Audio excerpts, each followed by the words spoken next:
We bid you adieu. We bid you adieu. We sign off this wonderful, beautiful Seattle March night. And we're going to put this ending at the start of the video, just like they did in Climax. Yeah, that makes sense. That's actually that makes sense to do, and we're gonna do that. It's It's called nonlinear editing, pussy. And we're gonna be like, you have enjoyed a film by Grasper No, and then he's gonna like cross his arms and he's like, you haven't even watched it yet. You've been watching a film by CRISPR Gnome. And halfway through, I'm gonna credit all the actors and the music that's in this. I believe in using every part of the buffalo when it comes to the visual field of film, the art of film. But fuck that. Fuck you, Noe. Fuck your graphic design. And fuck your life. Goodbye, you bastard man. Fuck art. Do male directors deserve rights? No. Hello. Hi. Welcome to another Film Critters Processes. Film Critters Processes. My name is Baru. And I'm not doing this bit anymore. I'm Jay Bearhat. Just getting over a sickness. Great intro, everybody. Take two. Hi. We watched two movies recently. We watched the movies. We want to talk about them with you. One we watched today, and that's the one we're watching about second. And the other we watched 2 weeks ago, week and a half ago, maybe. Who knows? Honestly, we were like, let's wait till we see another movie because we don't know how long we're going to talk about it. But that first movie, is Greta. Greta was okay. Yeah. So the thing about Greta is that it really enticed me. It's obviously it kind of comes across as this like sort of. Would you describe it as like I wouldn't even say John Waters. I think you described it as like Mommy Dearest or something. Yeah, like no, that. I said like the trailer for it. I said like give it like a Mommy Dearest, but like stalker vibe to it. Yeah, and then the like reviews that I saw were like praising it. They're not praising it, but being like kind of like a B movie, but with like some like dramatic interest to it. So I was like, oh, that's like right up my fucking alley. Like Mommy Dearest, but like a horror, but like actually filmed as a horror film. Yeah, absolutely. Yeah, and I to a certain extent, I mean, like some of the performances and stuff were like really good. I really liked who is the main character? The girl Chloe. Chloe no, Grace. Or sorry, not the main character. The other main character, Isabel Huppert. Yeah. As Greta Heddag. I thought that she was fun. And also really underutilized, actually. Surprisingly, yeah. No, so this is like one of those films where there's, I described it as like the quintessential, like, your brain is so big, but your skull is so small. Yeah. Great acting. There's a lot of like really great things in the movie that just jut out from what is kind of a like disappointingly template film. Yeah, It's very boilerplate as far as just kind of the thriller notes and like this sort of obsession that doesn't really go very deep or like isn't very interesting. It's kind of just this character who's like I don't know, kind of played in this very sort of just obsessive way, but like so like if you didn't see the film, it's fine. You're okay. I would recommend seeing it maybe like on Netflix. It'll probably come or like Hulu, whatever streaming service it comes to. But basically Greta, the titular Greta, is stalking the non-titular Frances. Yeah, Frances. Who is like, it's like Frances is just like she lives in New York. She's got mom trauma because her mom died recently. Very, very kind of, which is like a weird theme now I've been seeing in like recent horror films because this was also Happy Death Day. Anyway, yeah. And then like she finds a bag on the subway and she takes it to Greta, and then they start to form a sort of like friendship. But it's like a very like, you know, like maternal, like, oh, I'm your replacement for your daughter who lives far away in France, and you're my replacement for my mom who's dead. And I actually really like the scene where like her friend calls her out on it. Like her friend is just like, oh, it's like, are you really trying to pretend to yourself that like this isn't a what is she, like a supplemental mother figure. Yeah. And then she finds out like, oh, Greta has a whole bunch of bags with different people's names on them because this is like a weird scam she pulls where she manipulates the situations to like get close to and kind of be a protective figure of these like random women. And then it just gets worse and worse where she just like starts to stalk her and then kidnaps her. Yeah. And it's kind of, I don't know, it's a movie that I think if I saw it as like, I think if it were made in the 70s, I would give it a lot of leeway. Yeah, I could definitely see. I also feel like if it was made in the 70s, it would have like just enough of that exploitation vibe to it that it would like work better too. Yeah, in some ways. Not like exploitation in the like term, exploitation in like the genre. Because I feel like exploitation films were sort of like that sort of like, oh, we're dealing with like just fucking whatever the fuck we want. So like you can get more like people are more willing to do like interesting shit in their movie. Yeah, and I think that I don't know. I think that it just kind of came off as like a little bit toothless for me. I think that especially Chloe Grace Moretz she had like a good performance, but I think that she's a little bit miscast and a little bit like, I'm such a like, I don't know, like in a way it does make sense. Like I kind of vibed with her on certain fronts as just like being sort of like, oh, I'm the like dumb country girl in the city. I don't know what I'm doing. I'm gonna give my number to a random old woman, and I'm the teen Disney star of the film. Yeah, absolutely. I assumed Chloe Grace is a teen Disney star. It's weird that she's miscast in this too because she's wonderfully cast in Suspiria. Really? She's the main. Yeah, she's like the main, or not the main character. She's the girl who goes missing in Suspiria. Okay, but she's really, really good. She's like incredible in it, and it's so weird seeing her very clearly getting more like normal directing in this movie. Yeah. I do want to give a spotlight to Micah Monroe's character, Erica. But it's obvious we're looking at the Rotten Tomatoes. Yeah, we're looking I don't want it to seem like we cared enough about this movie to care about the like characters' names. But like the movie having these good moments led to this thing where like the Isabelle Huppert's character drugs Chloe Grace Moretz's character like a bunch of times throughout the movie. Yeah. And then there's this thing where Micah Monroe's character drugs her in return, and there's this like really good reveal of just like, oh shit, her friend's coming to save her, and she's like she's like giving her a taste of her own medicine, and she's like, but it feels like it comes at a really weird time.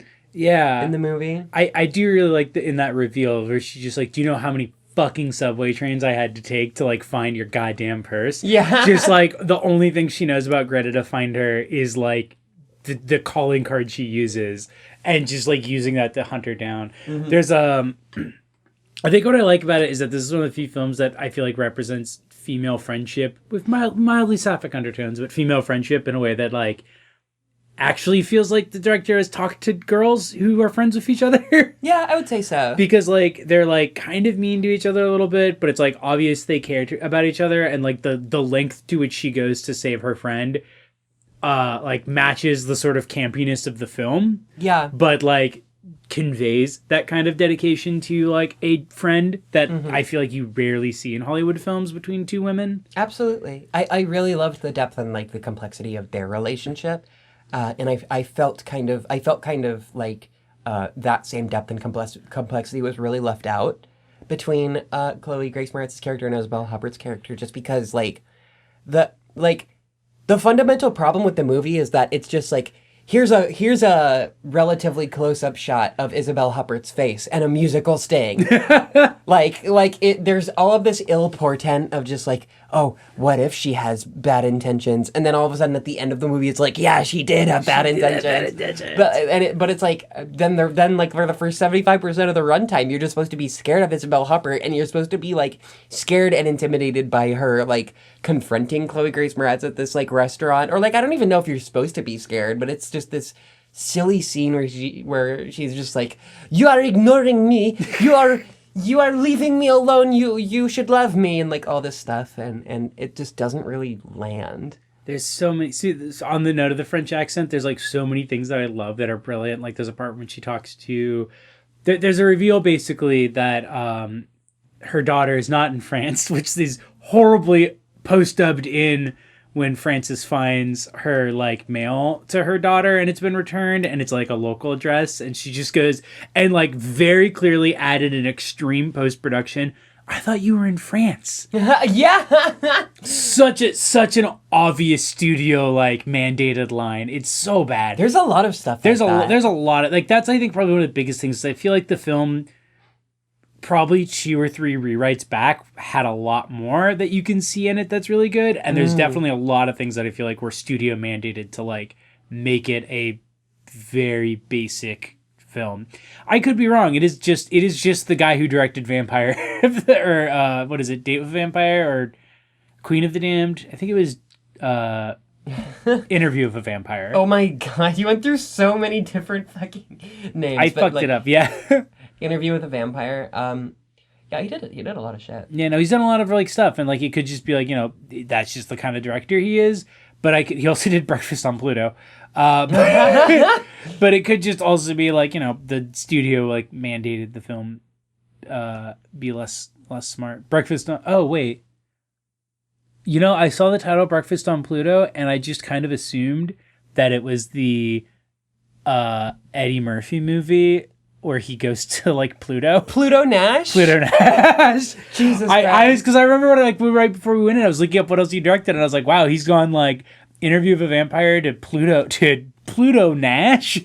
Eddie Murphy mistaking Pluto Nash and Breakfast on Pluto is particularly funny. Looking at what Breakfast on Pluto actually is. Yeah, put some photos on screen of what Breakfast on Pluto actually looks like, and then put just the cover of Pluto Nash. Great. That's a movie mashup and made in history. Thanks, Cillian Murphy, for playing a transvestite. You did a great job. I'm sure. Oscar-worthy performance. I mean, not for nothing. Cillian Murphy would look good. Cillian Murphy is serving like some mommy vibes. Yeah. Greta, the movie we're talking about. So yeah, there's like a reveal where it's like not only is her daughter not in France, but also is dead. The most like also the most easy to like telegraph. Yeah. Like ever. But I do like that it's also revealed that like, oh yeah, her daughter was also like a lesbian, and Greta was like super like extremely abusive in a way that basically like traumatized her for life. And so even like with her trying to find retreat in her partner, whom is like portrayed as very loving and caring, it's also just like ultimately like I couldn't like, you know, ultimately I couldn't heal her. And like no one could really heal her, which I thought was like a really like sympathetic portrayal of like trauma and abuse and how it fucks you up. Yeah. I did think they then immediately squander what a good scene that is by having her lover just go, or her girlfriend just go like, you know, she always said I hated that box. And I thought she meant a metaphorical box that Greta put her in, but now I think she means a literal box. And I was like, I feel like that's a mistake you make once. I feel like that's a mistake you make once, and then your partner says a little bit more about it, and you're like, oh, you mean an actual box. Yeah, there was all this subtext being played with of just like it being this kind of like daddy like emotional labor relationship of just like Greta being like this kind of, you know, this like older studies just gonna like buy her all this shit and like be her mommy, and like there's a kind of lesbian subtextual aspect to it, but it is also like in this very sort of like it kind of goes unexplored, and it's kind of just like it's kind of just pointing at the concept of lesbianism. There's a lot of like just like little flags of ideas that I feel like either were in the draft at some point or weren't taken out. Yeah. That like because like they decided not to it. And you could say that their relationship is congruous to like a relationship where it's just like someone's really trying to kind of overly emotionally provide for you, but it's actually like they're also like them doing that is framing you as the emotional provider for them, and that it's like a codependency thing. Exactly, yeah. And then the movie being like, hey, her relationship with her you know, with like her friend, like who like takes her to task and like and like is honest with her is a better relationship. I just realized I never even picked up on it, but there's even a subtle like way in which there's sort of like her friend provides those things for her, because her friend, it is revealed in the film, is literally housing her. Yeah. Like there's like a bit where it's like they're in New York and we see the studio and we're like, how the fuck do they afford this? And then they explain in the movie where she's like, oh yeah, like she's talking to Greta and she's like, my friend's father just owns the studio, so he lets us like live in it. And so there's this like implication of like, oh, your friend is like, what you were looking for in Greta, you actually are getting from your friend, which is like physical security, like emotional willingness to be there for you, but also like a willingness to like confront you when you're like doing bad decisions or push you outside your boundaries when it's like, hey, you're really withdrawn in a way that's like not healthy for you, and I think is prolonging your grieving period. So the film kind of ends up having this like weird like dynamic of like the difference between somebody who's there for you post trauma or post loss in a way that basically preys on it and like, I will replace that role for you and get my yummy validation, and the difference between someone who's like, hey, I know what you need, which is someone who's there for you and listens to you, but also someone who's going to be like, we're going to a bar. Bitch. We're going on a fucking vacay. We're doing normal shit. You gotta learn how to fucking live after a loss. I also feel like there's like with the lesbian thing, it's like the movie just like points at it. Yeah. Like there's like, I mentioned it before, is like, I like the setup of like, when Greta is leaving a message with her at one point, out of the like millions of messages she leaves after she like confronts her and is like, we're not friends anymore. Yeah. One of the things she writes is like, oh, you've left me in this well of loneliness, which is a very, very famous lesbian like historical novel. Historical in the sense that it was written in like the 1800s. And it's about a lesbian woman who, lesbian, maybe transmasked, kind of like, there's like arguments about it because like she lived as a man, but that was so that she could fuck women and get away with it. And the Well of Loneliness is a very, very famous lesbian text, and so I was like, that's a really weird phrasing. And then it's revealed later, oh, her daughter was a lesbian. So I was like, there's this like theme in the movie too of how Greta puts on affects and like kind of just takes things from other people and makes them her. Yeah. So you have the nurse, and that's how she gets her access to her drugs or whatever. You have the funny line where it's like, she's not even French. Yeah. She's Hungarian or whatever it is. Oh my god. Like all of these things where it's like, oh, she just like takes things from other people, which is like a real, like, if you've ever encountered that kind of personality, that is like a real scary personality. Like when you talk to someone, you realize, oh, 75% of what you've said to me is just like repeated from somewhere else. Yeah.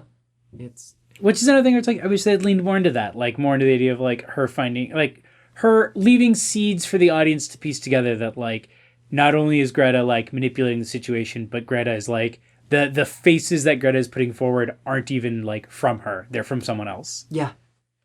Yeah, it's really interesting. It says a lot of things that are like interesting, and then kind of it doesn't really wrap things up very effectively, but you know, it really just kind of resolves it into like, if you've ever seen or heard of the movie Obsession, the Beyonce movie, that is just the single white female kind of film, but it's got Beyonce in it. That's the main reason why it's noteworthy. But it's like that very stock genre of like obsessive person outside of a relationship or outside of a dynamic stalking a person and becoming increasingly like, obsessed, not obsession. Oh, this piece of shit. Yeah, that extremely flop of a film. But it's like, to me, it's like I remember watching it and it's like, oh, this is like beat for beat every one of those kinds of stories.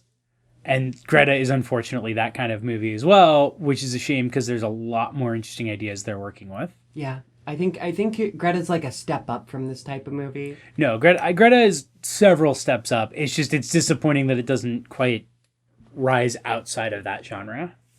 I did like the double fake out they do where you think that she had a nightmare and then it turns out that she's actually having a nightmare God. and she is in the box. That was fucking so goofy. That I wish the whole movie was willing to be as goofy as that entire sequence was, because it was so fucking goofy. Yeah.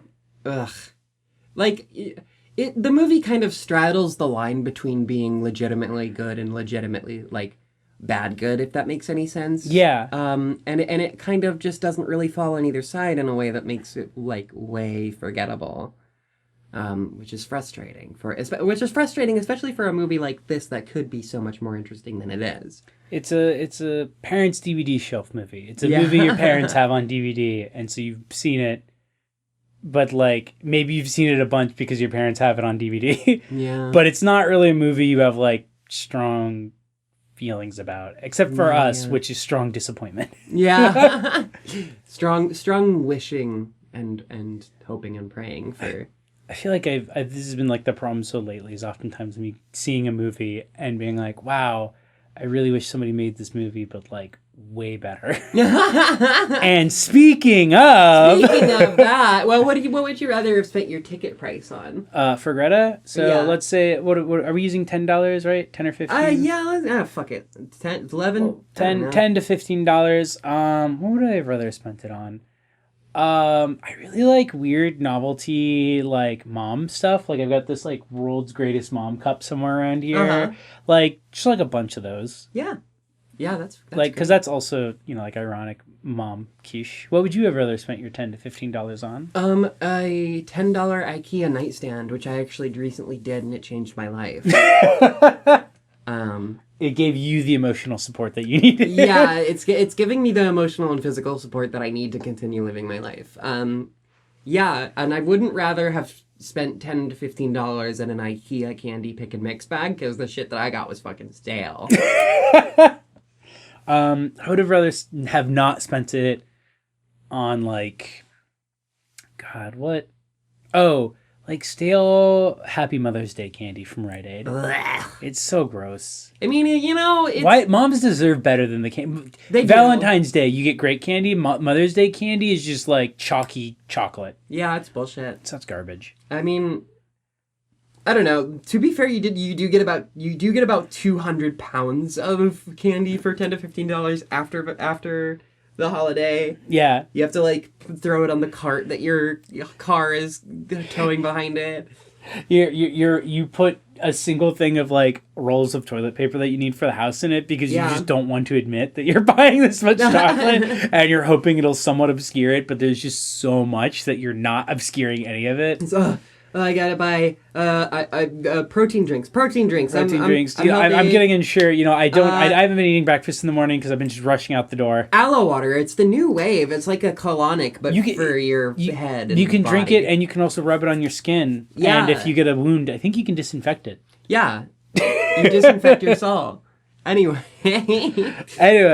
So, even a step below Greta in the disappointment scale.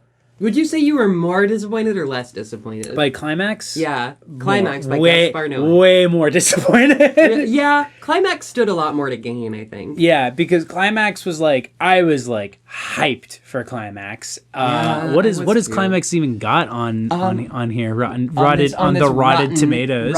Because I already saw that Greta was straddling that line, and I was like, okay, movies that are at this are always like, either I'm going to love them or I'm going to really hate them.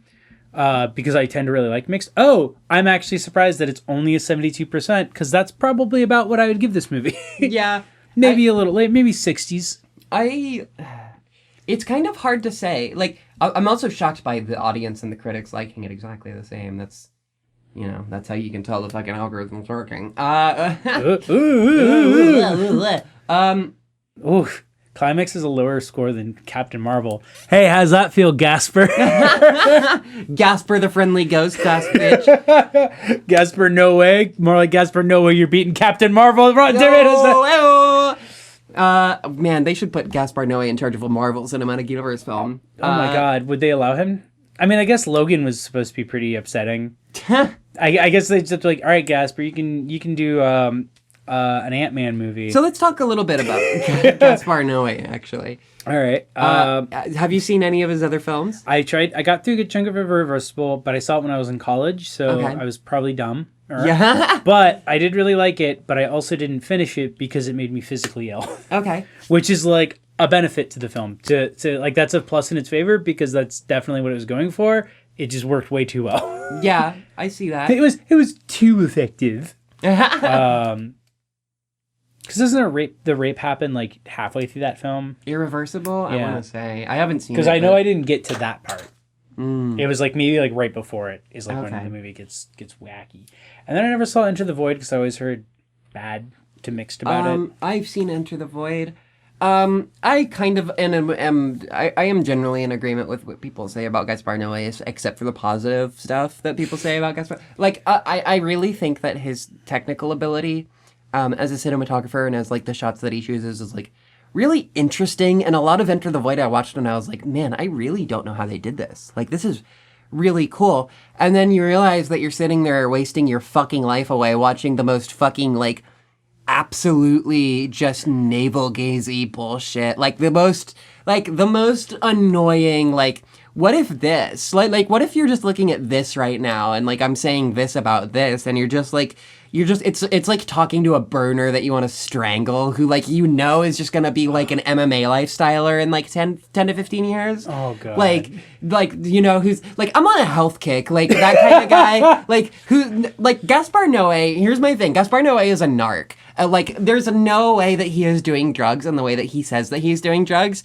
Cause like, okay. We had a whole discussion about this. It's definitely like when you read articles about how techies have like big orgies where they do like Molly and LSD and stuff, but it's like, oh, that's so cool and rebellious. But also we're doing this because we have like $300,000 security. Yeah, exactly. To watch over us. Come to the fucking key party. It's in Bellevue. Yeah. Make sure that you pay the fucking like toll and everything. No, it's fucking bullshit. Like you can bring every guy. You have to bring 3 girls. Yeah. That's the kind of parties Gaspar Noé is. That's literally it. I want to know what Gaspar Noé looks like. Does he look like that? Wait, is that him? That's actually him. Fuck. He looks like he's throwing Superman off a cliff. God, he looks like the guy. He looks like the guy at the party doing like fire spinning, like fire play. Can we look at his 5 favorite films? Gaspar Noé looks like a Navi otherkin. Yeah. So we actually they're at the beginning of the movie. There's like the beginning of the movie after the ending of the movie. Oh my god! Shut up. There's like this shot where there's all of these like books that are books and movies are on this like CRT like television about like these people. I was like, would you do anything to be famous? Like what blah blah blah blah blah. We're gonna interview 2 of you now, but only like arbitrarily because because I don't want to try to figure out how to write these 2 characters talking as if they're individual people and not a joint hive mind. God, yeah. And like there's all these VHSs on the side like of Possession and Suspiria and like all of this Inauguration of the Pleasure Dome. It felt very Pinterest to me. Just like it was very much just like, wow, here are movies I could be watching instead. Yeah. It made me really excited to see Suspiria though, from everything that Jay told me about Suspiria. I forget, did you see the original? No, I haven't seen the original. The original I watched it. It's definitely worth watching, but I feel like it has not aged super well. Visually, it's still a super striking film, but like in terms of the actual movie, it's a 70s like Italian horror film. Sure. It's not super upsetting, but it's very. There's a part where a character slowly lowers herself from like a thing where she snuck out of a room and then just immediately steps down off of the crate that she's on, and it's just ensnared in barbed wire. Oh my god. But it's like such the like 70s goofy Italian thing where it's like she steps down, immediately falls, and then she's underneath all of this like chicken wire that's on the ground. And it's like, what? How did you do that? It's like it's like the cinematic Italian horror equivalent of like a Family Guy bit where like Peter falls over and it's 1 frame long. Climax. Hoo boy. Okay. Accurate acid depiction. Let's just say that. I like that it's like all of his other movies have way worse reviews. Yeah. That's really funny. Irreversible. Everyone's just like, fuck this. And, you know, honestly, like, okay. So the things that I was impressed by about this movie. A, the acid come up where God, he really does capture that. Yeah, absolutely. It feels very accurate. It feels everything on the corner of the vision is just like blurry and like it's kind of just like, whoa, I'm becoming high now, dude. I'm getting high. It's kicking in. It's kicking in. It's kicking in. And then, am I high yet? And then at a certain point, it just kind of becomes like this thing where it's just like, oh, that's happening. I don't like that. No. Oh, that's happening? Sure, I like that, I guess. Oh, that's happening. I don't like... Oh, wait. Actually, I do like that. I will say, he did capture the level of, like, when you're just at an acid party that's falling apart. Yeah. Like, and it's just, like, people are just, like, fucking around, and it's just, like, you see it, and there's, like, a part of your brain that's like, oh, I should really stop that. And you're like, oh, I can't... Oh, man. Walking over there is going to be so much. Yeah. Like, they really capture just the feeling of being on acid at, like, a party or something like that, and seeing something and being like, man, that sucks. Yeah. But the problem is the man that sucks also applies to watching the movie. Yeah, so it's this thing where the characters are looking at things and going, man, that sucks. But the thing that they're looking at is a trans woman being raped by her brother after after having her punch spiked, or like a kid who somebody who's like way too high on acid, like a kid whose mom locked him. I'm spoiling the movie because fuck it. Yeah. A kid whose mom locked him in an electrical room, and the kid goes up and he touches all the electrical devices, and it electrocutes him to death, and the mom kills herself outside of the door. Like, that's the level of tastelessness that we are working with here in the premise of something that is conceptually has so much potential and could be so interesting and could say something. So the reason I also don't care about spoiling those elements of the film is because they're all played for shock. Oh, I can't believe it goes there. Yeah. The frame where the child appears, I turned to Baru and I was like, oh, that kid's dead. Yeah. I was like, the second, oh, the mom really likes the kid. He's out of here. So, like... She locks him in the electrical room and is like, don't touch anything, you'll die. And I'm like, you don't need to say that. You could just lock him in the electrical room. I have a brain. Yeah. I know what you're going to do, Gaspar Noé, because you make movies like this. Yeah, because you're this fucking asshole. If you wanted to really shock and surprise me, the kid would die because he tries to eat a rat. Although the setup to that scene where, like, while people are starting to freak out, they're talking, you can see in the background the kid downstairs, and he's trying to, like, look, I'm an adult too, and he drinks some of the sangria, and, like, the Gabber Nazi guy just, like, walks up, and he's like, look what your kid is doing. Yeah. That was really funny, because that's also extremely, like, a party move. It's just like, look what your kid's doing. I really loved Selva being in the corner. Selva's one of the main characters, but, like, she kind of, like, the kid at, like, some point late in the movie is, like, hanging out, drinking the spiked sangria, and Selva doesn't, like, walk over to him. She just, like, is looking at him and just points. Yeah. There's a lot of really good acid acting. That's exactly like the kind of scene I was talking about, where it's like when you're on acid and you see something like, I should stop that, but you're just like, oh man, trying to process that that's something I should stop and that I have the ability to stop it. That's too high level for me. Yeah, that's 5 steps ahead of where I'm at right now. I'm just reacting right now. I just have to be present in my own reaction, and that's what acid does to you. Which makes it really upsetting that Gaspar Noé's idea of, like, so what happens when, like, society breaks down? Yeah. Kids die? Yeah. I guess. Yeah, there was, like, God, there was this other great part of just really good acting where, like, Selva is talking to this character, and the character's like, I didn't drink anything.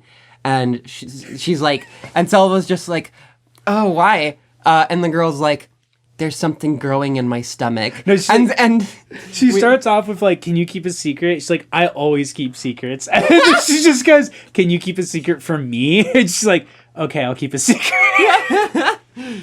She's like, I have something growing inside me, which, if you've never done acid, if you're pregnant, that is the worst thing to say to somebody on acid.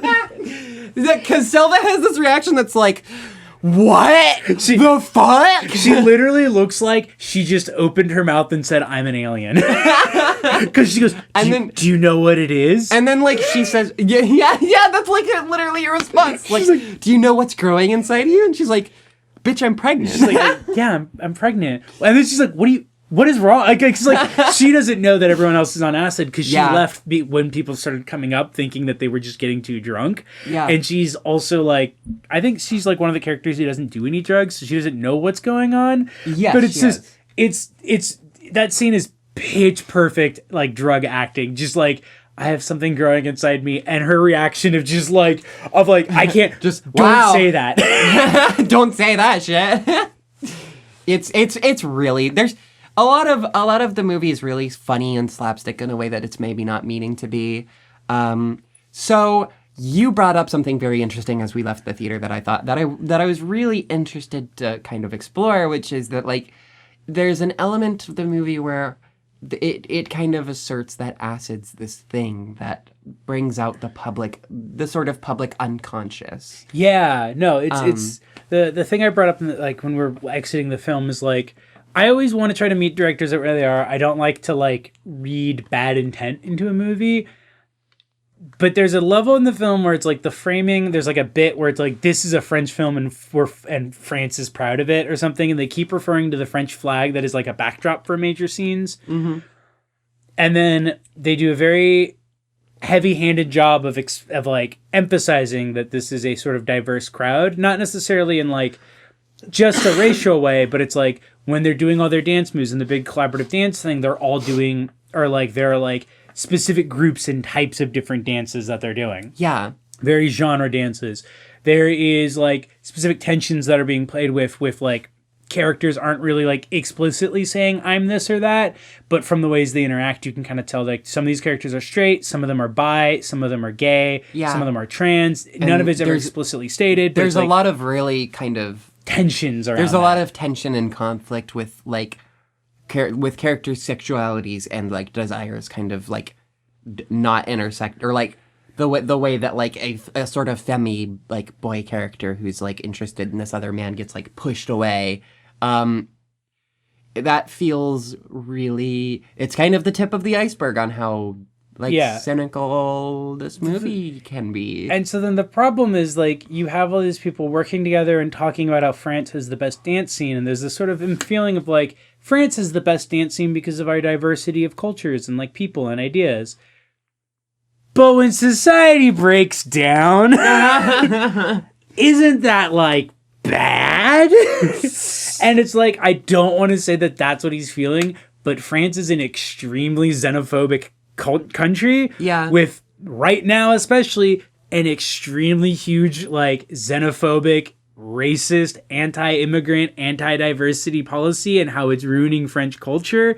And so when you reach a very proud France film that features that, and then features that breaking down and becoming awful and horrifying and like people dying, there's a part of me that worries, is what you're saying here is that the unconsciousness of France is that it's bad that it's diverse.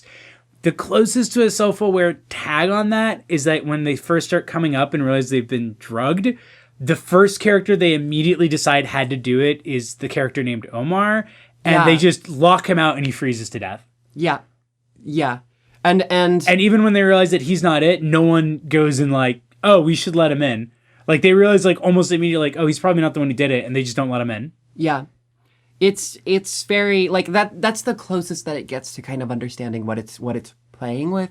And there's also something interesting that kind of consequently happens where Omar no longer being there. Omar is like the partner of this trans woman who's there, who is then later like her overprotective brother just becomes overly involved and like then like tries to have sex with her, but then and like it's basically revealed that the reason he's so overly protective and has been trying to get her to stop sleeping with this guy the whole movie is because they had at some point an incestuous relationship, which for me Enter the Void also has incest stuff in it. You think Gaspar Noé fucked his sister? Probably. I mean, it's like a situation at this point. No! Wait, hold on, shut up! Fuck you, I'm bleeping that! Okay, so, But, yeah, just bleep that out. It's funnier that way. I don't care about spoiling this film because it's like, the second those two are introduced, they're like the first characters that you're seeing on camera together, and the way they interact, I was like, oh, it's going to be revealed that they, like, fuck. Like, that's going to be their big secret that comes out. And then I was like, he's not going to do that. I was like, that's such a cliche art movie thing, is like, here's a brother and sister who have a weird dynamic. It's because they fuck. Yeah, it's like, and then it's literally, that's it. Like, that's it. Art house filmmakers are the only people stupid enough to ever like have listened to Freud. You know what I mean? It gets into the biggest heart of like my problem with this film, which is the ideas that it's playing with, not just in terms of like what happens when like a society breaks down with people who are from different backgrounds and have extremely different wants and desires, and then what happens like on an individual and on an interpersonal level when like your filter is just completely gone and you weren't prepared for it. And the answer is, it's all the things you guessed in the first 20 minutes of this fucking movie. Yeah. What's the deeper meaning of the interpersonal dynamic and the sister and the brother? Oh, they fuck. That's it. How does the sister feel about it? I don't know. Brother feels guilty. Who cares? Yeah, who cares about what she feels? Like, there's this whole thing where she's like, really like, it's played as a rape scene. Like, sorry, like content. You know, we're gonna throw the content warnings on this one as always, but just like, and then all of a sudden the next morning, we see them in bed together. Well, he dragged her to bed after she had a seizure. That's right. Because like I thought that I thought he was gonna go in the direction of necrophilia. So Gasper, good on you not going there. Yeah, I was really expecting that. There was also like it just like the slapstick, really, of just like the girl being like, "Oh yeah, no, my roommate started putting LSD in her eyes, and I can't do that." And then at the end, she's the one putting LSD in her eyes. She's the one who did it. It's like that was her big secret. She peed the floor because she's done acid before or something. I don't know. It's such a peekaboo. There's so much like, what's the deal with these two characters where one of them is definitely not interested in the other guy, but he keeps trying to be pushy because they hooked up at one point. Yeah. Oh, she doesn't want to see him anymore. Oh, that's it? Yeah. That's okay. All right. And then she fucks someone else, and that's like her whole fucking plot. And like, yeah. What's the guy who seems like he's a little racist and homophobic and like way too horny's deal? Oh, he's racist and homophobic and way too horny? Yeah. That's it? Okay. So really when you break society down, it's just people are just one-dimensional stereotype characters that you could fucking describe in 5 seconds. Yeah. So there's also like some sort of thing where it's like based on a real event. I mean, it says that. I don't think it's But it's actually... also like, yeah, okay, it's like there was a party, like a French dance troupe who spiked their drink with LSD. I don't know. This film is all about people creating something together and failing in the second half. The Tower of Babel. With the influence of alcohol or something, everything falls. Oh my god. Oh wait, so I take it back. It is just racist. Yeah. Oh, you're invoking Tower of Babel. Okay, I see. Oh, great. Oh my god. Oh, okay. Do you want to talk about your gaze thing? Because there's a quote I see up there where he's like, hold on, if you scroll up a little bit, he's like, I had also seen that movie by Davey, something about race. I was amazed by these young kids dancing like they were possessed by evil forces. Yeah, so like, okay, I can tell you why I wanted to like this movie, and why I wanted to like this movie is really like the first 15 minutes of the movie, which is just you get to look at a really incredible like choreographed like dance troupe like do their dance, and it's like great. It's like it's really good. There's a lot of like really shocking, really cool. Setups. It goes on really long, but it's it's so gorgeous. Yeah, there's like the beginning. There's all this beautiful choreography, and really what I like to look for in a movie is choreography where like the cinematography is also choreographed. Like the beginning of Black Swan also really blew me away. And also like in the similar way, the rest of Black Swan like did not blow me away at all. Like I was really disappointed by it, and I was also really disappointed by this movie just because. Like, it starts out where there's this harmony between these two forms, between dance and film, and it functions in this very impressive way. And there's this really good one shot that I happen to like. I'm not really that impressed by one shots anymore, but it was fine. And then kind of as the movie progresses, those two forms of art kind of stop being in sync and in conversation with each other, excuse me. And they instead kind of fight against each other. Like, I found that there was all of this stuff where he was just holding the camera upside down toward the end of the movie, and there was all this red lighting, and all of the dancers were being sort of, like, made to make themselves abject. And Jay pointed out that there was this, like, hilarious bone snapping, like Ed, Ed and Eddie sound effects that were happening. Well, one of them is contorting around. It's like, oh, like this isn't horrifying enough that it's upside down and red and distorted at an angle that you can't quite see what he's doing. Every time he moves, I'm just gonna add a like, and I'm like, because like what I was always like, oh, is he actually breaking his bones?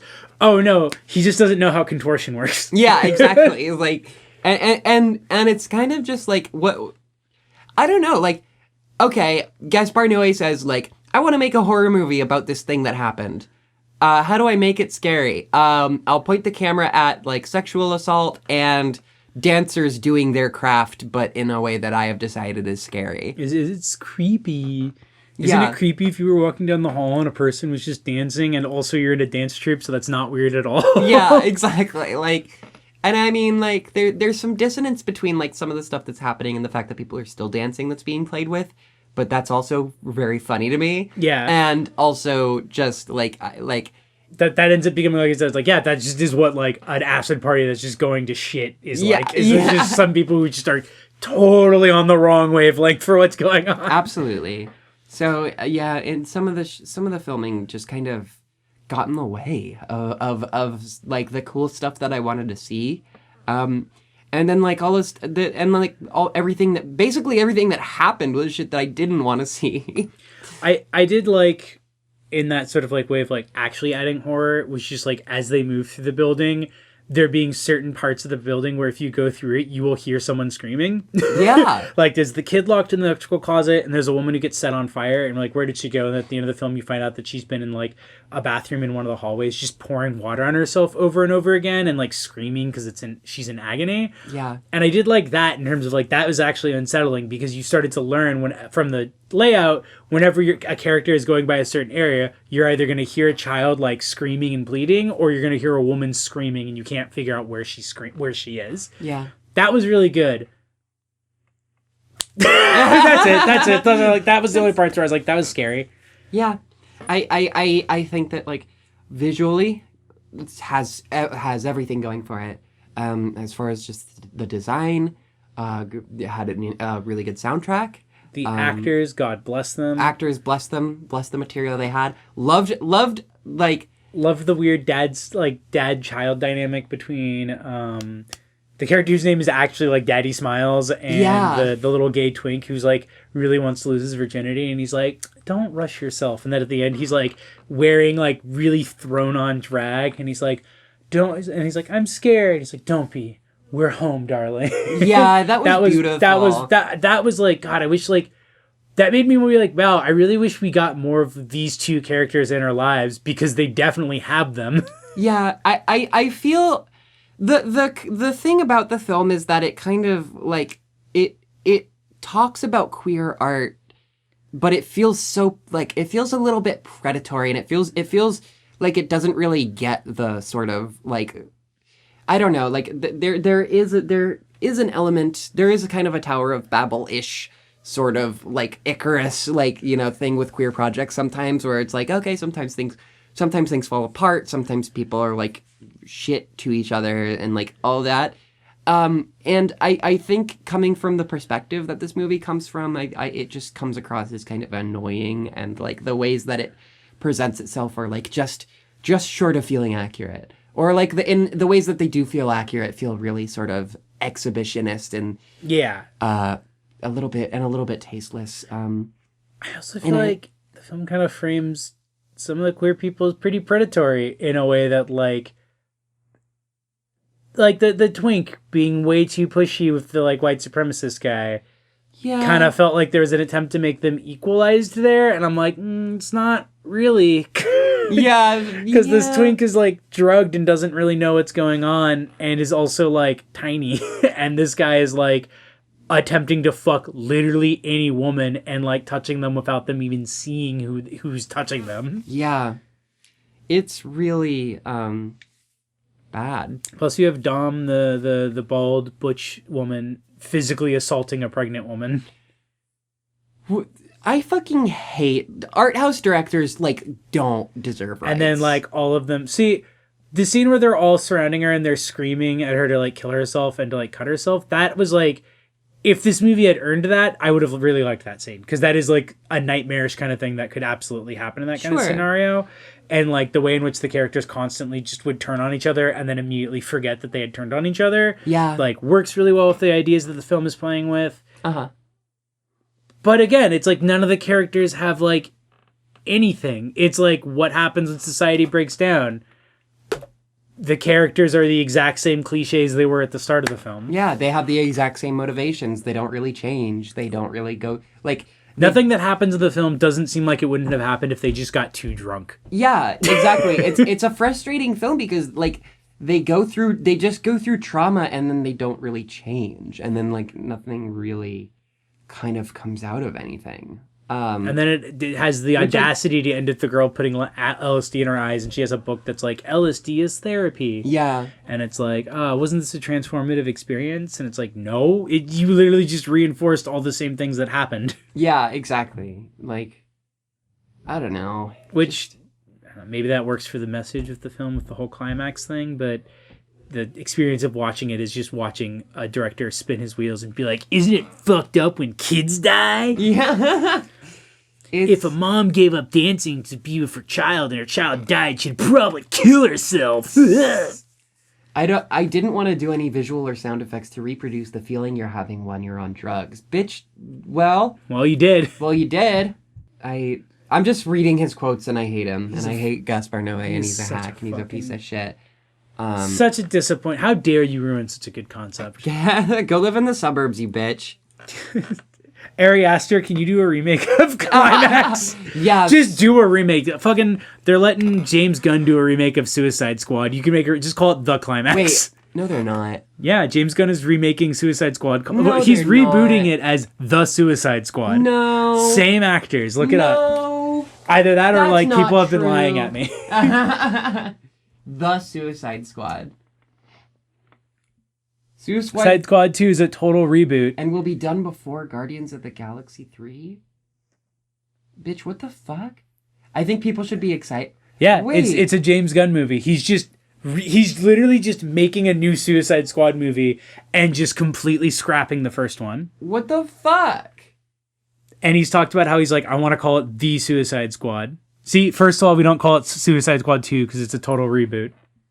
So it's The Suicide Squad. I'm gonna fucking scream. Hey, honestly, I loves it. I think we should just start, that movie had some ideas that we like, but it sucked. Let's just remake it. Let's do it again. Let's just do it again. Hey, someone do Climax again. Yeah, someone just, look, there was a 5-year gap between those. Fucking get on it. 3 years. You can just remake it. Let's start writing. I would love to see Climax, but like actual horror and then like I don't know. Climax, but directed by the guy who did Call Me by Your Name in Suspiria. Since they're gonna fucking quote Suspiria in this anyway. I mean, at that point, let's just watch Suspiria, which I gotta watch anyway. It's really good. All right. Well, what would you rather have spent the ticket price on? Acid. Yeah. Actual acid. Yeah, same actually. I think that would have been a much more fulfilling experience. The review I put on Letterboxd for this film was like, I feel like you'd get more out of this film if you've done acid before, but also I think you'd get more out of this film if you just did acid and then didn't watch the movie. Oh, by the way, I actually let's plug our Letterboxd. Oh yeah, so we have accounts. Letterboxd now. I'm Jae Bear Hat. I'm Baru, Barroo. And it's actually a lot of fun. We're doing like funny little, We'll do little tiny clips, reviews that we put like up. micro reviews of movies that we just watched. It's not related to Film Critters necessarily. It's just it's supplemental, and if you follow us, you'll probably see what we're going to be doing upcoming. Yeah, and I know episodes about. I know that like the new social network rigmarole sucks ass, but like it's fun. It's fine. It's fine. It's not on the App Store anymore. Yeah, it might be back true. up now, but it's. They didn't pay their Apple rent. They literally didn't pay their Apple rent and got taken off the App Store. It's really funny. Yeah, follow us on Letterboxd. And what would you have rather spent your $10 on? Or what are you glad you didn't spend your $10 on? I would rather have spent it on acid. I'm glad I didn't spend it on.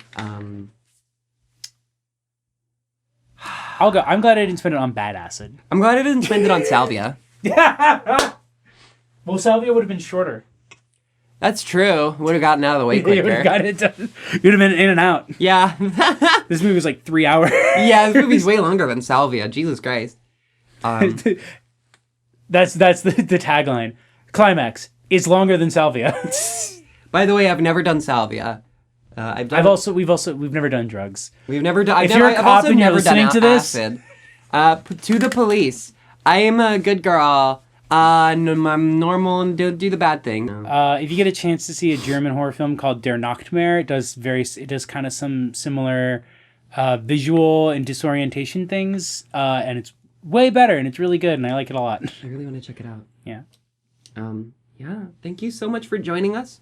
Thank you for watching the show, as Rebecca Sugar says at the end of every episode of OKKO. What the fuck are you talking about? Anyway, so we have, if you happen to be of the persuasion that you have us subscribed on Patreon, then you will get to vote in our new poll coming up, which is going to be you guessed it, which 420 movie? Which 420 movie? Because it's the weed month next month. Yeah, so that's gonna be for Patreon exclusive content. We're gonna watch a movie about weed of your choosing, patrons. Of your choosing. You also get to hear things like this 3 days in advance. Yeah. So if you really want to know in advance, if you see a movie that's been out for 2 weeks. Yeah. If you want to have known about Greta and Climax 3 days ago exactly for some reason, hey, join our Patreon. Join our exclusive membership club. It's very... Once we get full episodes out again, we also are going to have people be voting on what we cover next. Absolutely. So look forward to that. That'll be fun. Yeah. But until then... All right. Bye, everybody. Thank you so much for listening. Bye.